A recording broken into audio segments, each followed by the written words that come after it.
तो क्या आप भी काफ़ी दिनों के बाद पढ़ाई करने के बारे में सोच रहे हैं? आपने एक ब्रेक ले लिया है, ब्रेक से वापस आके पढ़ाई करने के बारे में लेकिन एक डिफ़िकल्ट सा प्रोसेस लग रहा है आपको, मेंटली आप क्लियर नहीं हैं, कब शुरू करना है, उसमें बहुत टाइम लग रहा है, तो ये वीडियो आपके लिए है। आज हम बात करने वाले हैं रीस्टार्ट के बारे में कि अगर आपने एक ब्रेक लिया है, उसके बाद आपको पढ़ाई करनी है, तो कौन से तरीके अपनाने हैं कि आप आसानी से पढ़ाई कर पाएँ? अगर आपको ये बातें जाननी है, तो आपको पता होना चाहिए कि क्या है जो आपको रोक रहा है पढ़ाई करने। उन सारे प्रोसेसेस को जानने की कोशिश करेंगे और फिर उनको एक-एक करके टैकल करने की कोशिश करेंगे। तो ये वीडियो अंत तक देखना। अगर आप फिर से रीस्टार्ट करने का सोच रहे हैं, अगर आप रीस्टार्ट करने का नहीं भी सोच रहे हैं, तब भी देखना ताकि आपको रीस्टार्ट करने की ज़रूरत ना पड़े। तो दोस्तों, इस वीडियो में हम बात करने वाले हैं रीस्टार्ट के बारे में, रीस्टार्ट में कौन-कौन से ऑब्स्टेकल हैं उसके बारे में और कैसे आप उनको टैकल करेंगे उनके बारे में। सबसे पहले जानने की कोशिश करते हैं कि रीस्टार्ट की ज़रूरत क्यों? मान लीजिए कि आपने कोई काम शुरू करा, फिर बहुत बार लोगों को ब्रेक लेना पड़ता है। फैमिली रीज़न हो सकता है, आपका मेंटल हेल्थ हो सकता है, कोई और रीज़न हो सकता है और ब्रेक लेना गुनाह नहीं है। तो सबसे पहला काम जो आपको करना है, वो ये समझना है माइंडसेट में कि ब्रेक नॉर्मल है। जैसे बहुत बार पढ़ाई नॉर्मल है, बहुत बार स्ट्रेस नॉर्मल है, बहुत बार लाइफ में अलग-अलग चीज़ें होती हैं, तो ब्रेक भी वैसा ही हिस्सा है और बहुत बार बहुत सारी कंडीशंस ऐसी होती हैं जो हम टैकल नहीं कर पाते या हमारे हाथ में नहीं होती, जिनकी वजह से हमें पढ़ाई में ब्रेक करना पड़ता है। तो ब्रेक 1 महीने का भी हो सकता है, 6 महीने का हो सकता है, 1 हफ्ते का भी हो सकता है, 1 साल का भी हो सकता है, उसमें कोई दिक्कत नहीं। बस ये फ़र्क होगा कि अगर आप 1 साल की बात कर रहे हैं, थोड़ा प्रोसेस अलग होगा, 1 महीने की बात कर रहे हैं, थोड़ा अलग होगा और 1 हफ्ते की बात कर रहे हैं, तो थोड़ा अलग होगा। लेकिन प्रोसेसेस जो हैं, वो सेम होंगे।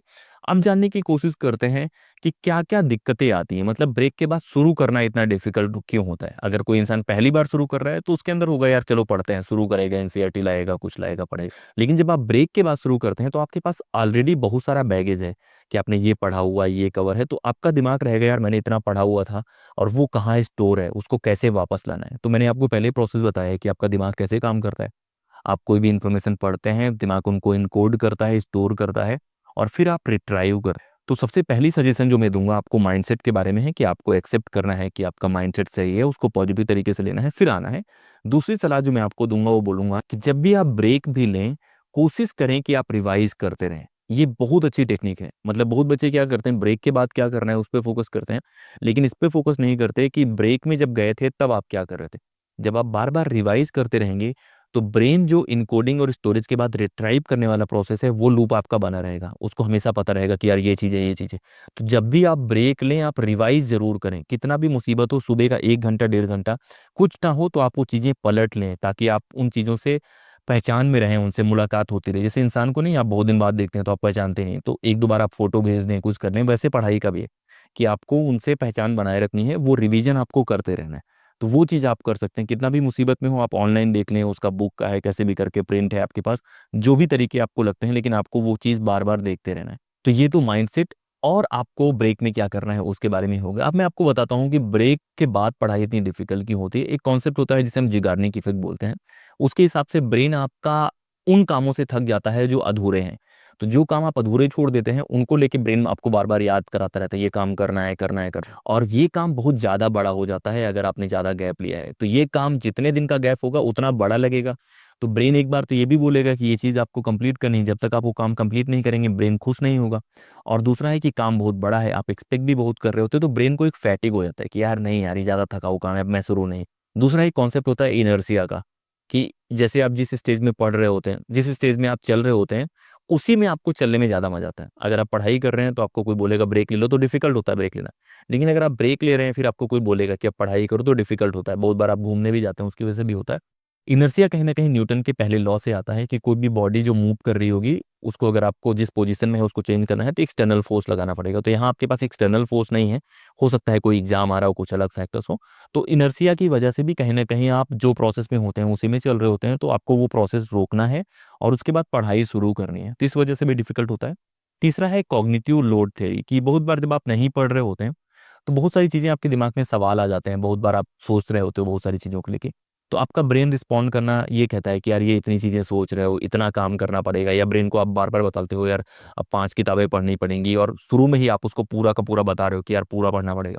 तो ब्रेन तो रिफ्यूज़ करेगा ही ना। सिंपल है कि आप किसी इंसान को काम करने के लिए अपने घर पे बुलाओ और आप उसको काम पूरा दिखा दो कि ये काम करना है, वो मना कर। लेकिन एक बार आप थोड़ा सा काम दिखाओ, फिर थोड़ा सा जब काम होने लगे तो और दिखा दो, भाई ये वाला भी करना है, ये वाला भी करना है। ब्रेन भी वैसे वर्क करता है, तो आपको ब्रेन के साथ बहुत अच्छे से रहना है। शुरू में बुलाते ही उसको बता देना यार 10 किताबें पढ़नी, मना कर देगा। तो इस वजह से कॉग्निटिव लोड थ्योरी बोलते हैं कि आपका ब्रेन कितना कैपेसिटी है उसका, उसके ऊपर बहुत जोर पड़ेगा तो मना करेगा। तो जब भी आप दोबारा जा रहे हो पढ़ने, कोशिश करो कि तुरंत ही एकदम डीप मत पढ़ो। पहली रीडिंग एकदम ऐसे ही करो कि जैसे आप पहचान बना रहे हो। केवल चैप्टर्स को पलटने की कोशिश करो। पहले दिन उठो और केवल कुछ मत पढ़ो, हेडिंग हेडिंग देखो, अच्छा ये था ये था ये था। आपका ब्रेन उन चीज़ों को रिट्राइव करने की कोशिश करेगा, कनेक्ट करने की कोशिश करेगा। एक बार कनेक्ट होगा तो 1 हफ्ता भी लगे आपको, अगर आप 1 साल या 6 महीने का ब्रेक लेके आते हैं। अगर आप 1 महीने का ब्रेक लेके आ रहे हैं तो 2 से 3 दिन लेना है। अगर आप 1 हफ्ते का ब्रेक लेके आ रहे हैं तो 1 दिन लेना है। कि ये आप पे डिपेंड करता है। अगर आप 1 साल के बाद आ रहे हैं तो 1 हफ्ते लगाओ। अगर आप 6 महीने के बाद आ रहे हो तो 3 दिन लगाओ। अगर आप 1 महीने के बाद आ रहे हो तो 2 दिन लगाओ। और अगर आप 1 हफ्ते के बाद आ रहे हो तो 1 दिन लगाओ इस चीज़ों को फिर से पहचान बना। तो ये तो रीज़न हो गए आपके कि आपका ब्रेन क्यों रिफ्यूज़ कर रहा है, आपका मन क्यों नहीं कर रहा है उसके बारे में। बहुत बार क्या होता है कि आप किसी और के कहने पर रिस्टार्ट करते हैं, उस चीज़ से बचना है। एक सेल्फ डिटर्मिनेशन थ्योरी होती है जो ये कहती है कि कोई भी काम जो आप डिसाइड करते हैं आपको करना है, आपका ब्रेन उसको आसानी से मान लेता है। लेकिन कोई और आपसे करवाता है, आप नहीं मानते हैं। तो आपको ऐसे फील करना है कि आप अपनी मर्जी से आओ। भले ही आपको किसी और ने बोला है, मोटिवेट करा है, लेकिन तब भी आपको ये मानना है कि वो आपकी चॉइस, तभी तो आप करने जा रहे हो। उसके बहुत फायदे हैं, मोटिवेशन में भी अच्छे माइंडसेट से आप पढ़ाई कर पाएंगे। तो ये तो मैंने बेसिक तरीके बता दिए कि कौन कौन से रीजन है जिसकी वजह से रीस्टार्ट बहुत डिफिकल्ट हो जाता है।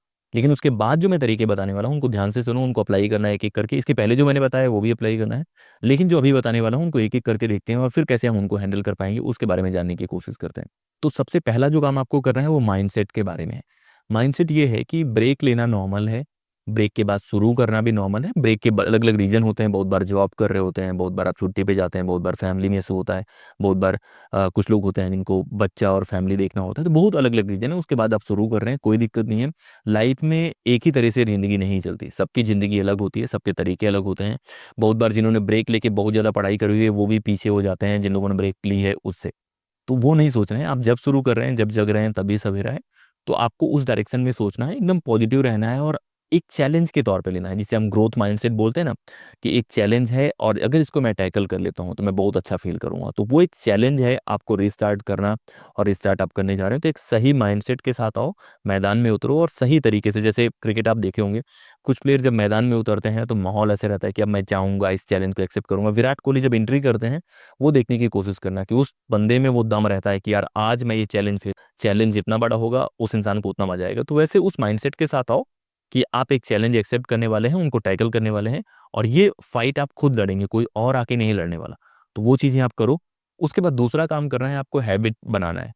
क्योंकि जब भी आप लॉन्ग उससे आएँगे तो आपको हैबिट बनाने में थोड़ा वक़्त लगेगा। हैबिट बनाने के सिंपल जो तरीके होते हैं मैं आपको बता देता हूँ। आपको अपने बॉडी क्लॉक का ख़्याल रखना है कि किस समय आप ज़्यादा एफिशिएंट हैं, वो आपको पता होगा।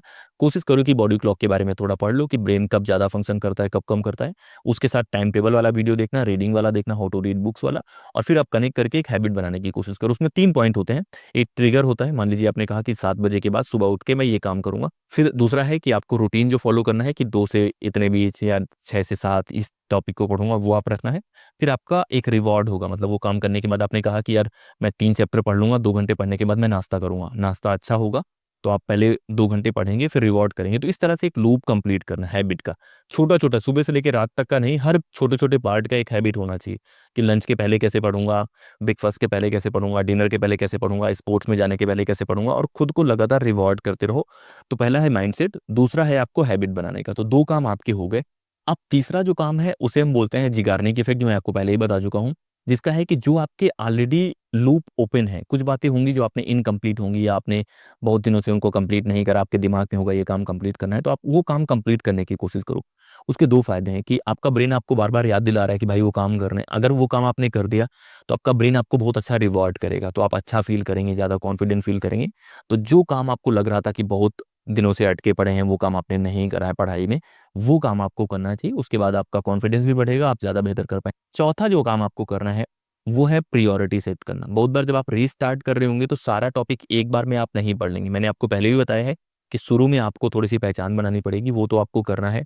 इसीलिए ब्रेक में रिवाइज़ करते रहो अगर आपको मौका मिलता है, क्योंकि बाद में ज़ीरो से शुरू करना पड़ेगा। उससे अच्छा है कि आप रिवाइज़ करते रहेंगे तो आपका ऑलरेडी वो कनेक्शन में रहे तो आपको की जो टॉपिक्स हैं वो पकड़ने हैं कि मान लो कि आप यूपीएससी की तैयारी कर रहे हो तो आपको पता होना चाहिए कि पॉलिटी बहुत इंपॉर्टेंट है, हिस्ट्री बहुत इंपॉर्टेंट है, और दोनों ईजी सब्जेक्ट हैं। तो बहुत बार बच्चे क्या करते हैं कि वो उस सब्जेक्ट में जाने की कोशिश करते हैं रिस्टार्ट में, जो बहुत टफ है। कभी भी जब भी आप रिस्टार्ट करें, आप टफ बैटल फाइट करने की कोशिश ना करें। जब भी आप कहीं इंटर करते हैं नए जोन पे, तो आप धीरे धीरे कदम रखते हैं, पहचान बनाते हैं कि यार ये है ये है। वैसे ही आप इजी टॉपिक्स लेने की कोशिश करें, जो आपको पसंद है वहां से शुरू करेंगे, क्योंकि आपको पढ़ने का सिटिंग हैबिट भी बनाना है। तो अगर आपने कोई ऐसा टॉपिक ले लिया जो बहुत डिफिकल्ट है, आप 15 मिनट नहीं बैठ पाएंगे, तो आपको वो टॉपिक लेने हैं जो आपको पसंद है, आपको वो टॉपिक लेने हैं जिनको पढ़ने में आपको मजा आएगा, तो आप लॉन्ग आवर्स बैठ पाएंगे। तो आपकी आदत भी बनेगी, आपकी सिटिंग कैपेसिटी भी बढ़ेगी, और आपका कॉन्फिडेंस भी बढ़ेगा। क्योंकि आप पढ़ रहे हैं, आपको कुछ समझ में नहीं आ रहा, तो कॉन्फिडेंस डाउन हो जाएगा। तो पहला आपको करना है पहचान बनानी है। दूसरा, आपको उसी टॉपिक को पढ़ना है जो आपके ऑलरेडी पहचान में है, जिसको पढ़ना थोड़ा आसान है और जो कवर करना इंपॉर्टेंट भी है। तो आपको एक लिस्ट बनाना है कि कौन सा शुरू में आप पढ़ेंगे। एक वीक तो आप कोशिश करें कि उसी तरह के टॉपिक पढ़ें। अगर आपने लंबा ब्रेक लिया है, 2-3 दिन पढ़ें। अगर आपने छोटा ब्रेक लिया है, तो ये आप कर सकते हैं कि आपको टॉपिक पता होने चाहिए कि किसको पकड़ के आपको एंटर करना है। ये नहीं है कि आप डायरेक्ट एकदम टफ टॉपिक ले लेंगे, तो फिर कहीं ना कहीं फिर आप बैक जाएंगे, क्योंकि आपका ब्रेन बोलेगा यार ये सब बहुत खतरनाक जगह पे उतार दे। जो मैंने मजदूर वाली बात बताई है, काम कराने वाली, कि किसी को आप ले आते हैं, उसको पहले बता 10वें माले पे काम है, तो फिर वो नहीं, अरे आपको पहले ग्राउंड से शुरू करना है, भाई हाँ ये करना है, फिर ये करना है, फिर ये करना है, फिर बताओगे तो कर देगा। ब्रेन भी वैसे ही वर्क करता है। तो आपको उस तरह से उसको कन्विंस करना है। एक बार उस तरह से आपने कन्विंस कर दिया तो काम हो जाएगा। अब पांचवा जो तरीका है, जो मैं पहले ही बता चुका हूँ, माइक्रो गोल्स या माइक्रो लर्निंग, की बहुत बार आप बड़े बड़े गोल मत रखो। आप ये मत रखो कि 1 महीने के अंदर मैं 6 किताबें पढ़ लूंगा, 5 एनसीईआरटी पढ़ लूंगा, मॉक कर लूंगा। आप छोटे छोटे गोल सेट करो कि 2 दिन में, 1 हफ्ते में क्या करेंगे, 1 हफ्ते में ये टॉपिक कवर करेंगे। और माइक्रो गोल्स रखोगे तो ब्रेन बहुत अच्छा रिस्पॉन्ड करता है। मान लो कि आपने रखा कि आप 100% पढ़ने वाले हो या 100 पेजेस पढ़ने वाले हो, आपने 80 भी पढ़ लिया, तो ब्रेन आपको बोलेगा अच्छा कर, आप रिस्टार्ट कर। तो ये चीज़ें करने की कोशिश करो, छोटे छोटे गोल बनाओ। उसमें भी अलग अलग हैबिट वाला वीडियोस देखेंगे या रिवाइज वाला वीडियो देखेंगे, तो उसमें बहुत बार पता चलेगा कि आपको छोटे छोटे ब्लॉग बनाने पड़ेंगे। जो मैंने पहले भी बताया है, एक पोमोडोरो टेक्निक है, जहाँ पे आपको 30 मिनट का रखना है ब्लॉक। तो ब्लॉक वाला आप सीख सकते हैं, माइक्रो प्लान कर सकते हैं, माइक्रो लर्निंग कर सकते हैं। तो गोल्स छोटे छोटे रखने हैं और स्मॉल विंस पे फोकस करना है। ये नहीं करना कि जब मैं पूरा यूपीएससी निकाल लूंगा तभी खुश होऊंगा। प्री निकलता है तब भी खुश होना है, मेंस में भी खुश होना है, इंटरव्यू में खुश होना है, अगर आप कोई टॉपिक पढ़ लेते हैं उसमें भी खुश होना है। तो इस तरह से करेंगे तो ब्रेन बहुत बार आप अच्छे से रिस्पॉन्ड करेगा आपको, और अगर वो अच्छे से रिस्पॉन्ड कर रहा है तो आपका काम हो गया है। सबसे डिफिकल्ट काम है अपने ही ब्रेन को ट्रेन करना। सबसे डिफिकल्ट काम है अपने ही दिमाग को बेवकूफ़ बनाना, क्योंकि आपका दिमाग का एक हिस्सा दिमाग के दूसरे हिस्से को बेवकूफ़ बना रहा होगा। तो आपको पता होना चाहिए कि कैसे चीज़ें होती हैं, कैसे मेमोरी फॉर्म होती है, कैसे ज़्यादा फोकस करते हैं, तब आपको रीस्टार्ट करने में ज़्यादा दिक्कत नहीं होगी। और जो छठवां काम करना है, जो मैं बहुत लोगों को बोलता हूँ, कि अगर आप पर्पज़ के साथ आते हैं, इमोशनल टच के साथ आते हैं पढ़ाई करने, तो ज़्यादा बेहतर होता है। कि आपके ब्रेन के कुछ पार्ट्स होते हैं जो मेमोरी के साथ इमोशनल पार्ट कनेक्ट करते हैं। तो इमोशनल पार्ट जब कनेक्ट होते हैं तो चीज़ें याद रहती हैं। आपके गोल्स के साथ, मोटिवेशन के साथ भी वही है, कि जब आप इमोशनल होते हैं, इमोशंस जुड़ा होता है, तो आप ज़्यादा मोटिवेटेड होते हैं, ज़्यादा कॉन्फिडेंट होते हैं। तो आपके पास एक वाई होना चाहिए कि कोई काम आप क्यों कर रहे हैं, आप रीस्टार्ट क्यों कर रहे हैं। वो रीज़न अगर आपके पास है तो आपके लिए काफ़ी आसान हो जाएगा। तो वो रीज़न लेके आओ कि जो भी आप काम करने की कोशिश कर रहे हो वो क्यों कर रहे हो, और वो सर्च करो। मतलब वो लाइफ में आपके रीज़न तो होगा ही ना, कि आप 10-12 घंटे एक दिन में क्यों पढ़ना चाहते हैं। मतलब इंसान पढ़ने के लिए थोड़ी बना है, इंसान बहुत सारे काम करने के लिए बना है। तो अगर वो काम आप कर रहे हैं पढ़ाई का, तो आपके पास एक वाई होना चाहिए कि ये काम आप क्यों कर रहे हैं। वो वजह आपके पास होगी, उस वजह को अपने दिमाग में रखो। उस वजह का जो फोटो है वो भी रखने की कोशिश करो, तो बहुत अच्छा है। वो अगर आप कर लेंगे तो ये पूरा प्रोसेस आपके लिए ईजी हो जाएगा, और ये प्रोसेस आपके लिए ईजी होगा तो रिस्टार्ट ईजी हो जाएगा। तो दोस्तों, ये वीडियो जो था वो रिस्टार्ट के बारे में था। अगर अभी तक आपने सब्सक्राइब नहीं किया तो सब्सक्राइब कर लीजिए, और बाकी लोगों से भी कराने की कोशिश कीजिए, क्योंकि मेरी मार्केटिंग टीम आप लोग ही हो। आप ही लोग फैलाओगे, जैसे भी फैलाना है आपकी रिस्पॉन्सिबिलिटी है। और एक कमेंट करके बताओ कि आपने अभी तक मैक्स कितने दिनों का ब्रेक लिया है। जब भी आपने लिया है वो दिन आप बताओ, फिर मैं आपके बारे में कुछ बताने वाला हूँ। तो इस वीडियो में इतना ही। लगातार हम लोग ऐसे वीडियोस लाएंगे जहाँ पे हम लोग इसी तरह के टॉपिक टैकल करने वाले हैं। अगर आपकी डिमांड है कुछ और पढ़ने की, जैसे मैं पीएसआईआर पढ़ाता हूँ, मैं पॉलिटी पढ़ाता हूँ, मैं एथिक्स पढ़ाता हूँ, और भी बहुत सारी चीज़ें मैं पढ़ाता हूँ, तो आपके ऊपर डिपेंड करता है। नेट जेआरएफ का भी कोर्स है, वो बहुत तरह की चीज़ें हम लोग अभी प्लान कर रहे हैं। मैं अकेले ही सारी चीज़ें करता हूँ, तो जैसे ही 1 लाख होता है मैं बहुत तरह के कोर्स भी लॉन्च करूँगा, तो उसका मैं वेट कर रहा हूँ। आपका काम है वीडियो को फैलाना, आपका काम है पढ़ाई करना, आपका काम है रिस्टार्ट करना, आपका काम है इस पूरे प्रोसेस को एंजॉय। तो आपके काम वो है, मेरा काम है वीडियो बनाना, मेरा काम है आपको बहुत सारी चीज़ें बताना। जो भी बातें आपको पसंद आती हैं वो भी कमेंट करके बताना है, और कमेंट करते रहो लगातार। अच्छा लगता है कि कोई ना कोई है जो रिस्पॉन्ड कर रहा है। कमेंट करोगे तो उसका जवाब भी मिलेगा, वो आप देखते ही होंगे कि मैं रिस्पॉन्ड करने की कोशिश करता हूँ। और आप लोग ज़्यादा से ज़्यादा मैसेज करने की कोशिश करो, कनेक्ट करने की कोशिश करो, क्योंकि उसका फ़ायदा होता है, वीडियो बाकी लोगों तक पहुँचता है। तो इस वीडियो में इतना ही। जय हिंद।